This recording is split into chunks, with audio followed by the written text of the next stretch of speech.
Real estate development, especially in residential and commercial buildings, what do you think it's the importance of our decisions leading up to, and as a response of what's been happening in this world? The amount of CO2 that's generated from buildings is significant. It's about a third from industry, a third from transportation, and a third from buildings. Right now, that's all waste. It's energy that's kind of heating you as it goes by and out the envelope.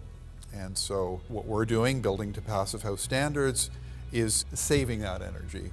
As the fresh air comes in and the stale air goes out, we extract all the heat energy from the outgoing air in the wintertime and transfer that into the incoming air so that we're not having to reheat it when it comes in. We build our envelopes so that they don't leak energy as well. So once the heat is in, it stays in. And so it's really eliminating waste from our building, which we feel is a symbol for the way buildings should be built in the future.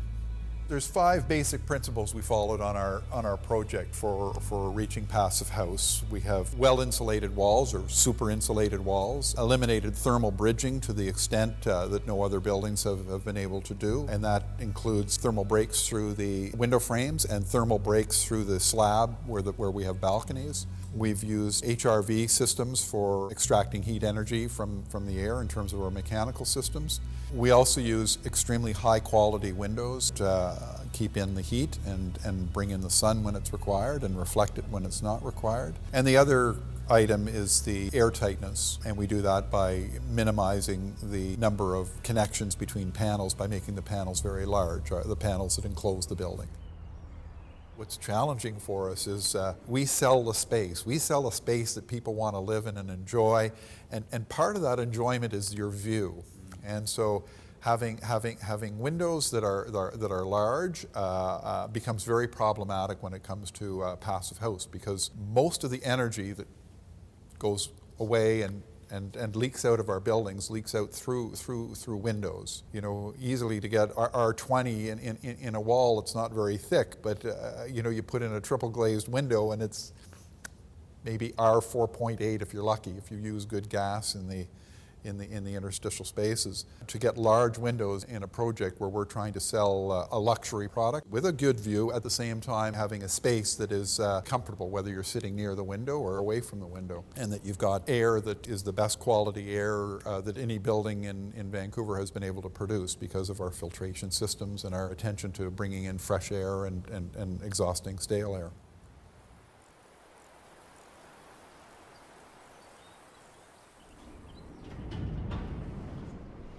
The CURV is able to do it in a artistically and aesthetically and materialistically pleasing and luxurious way, set our development and this building apart from anything else that we have ever seen before, with the tallest, highest clubhouse amenity space and rooftop amenity space that's never been seen before in the west coast of Canadian real estate development, which is not only functional but also beautiful. We wanted a symbol. If we were going to build to passive house standard, we at Brivia wanted to have something that would symbolize a new direction in building, and so we needed to have something that would be recognized, a simple form, but an elegant form. And Tom, who I had worked with on the Burj Al Arab in Dubai, had achieved that for the client there. We think Tom has done it again. And what's not to like? You're at the apex of the downtown peninsula, highest point. You're across from Nelson Park.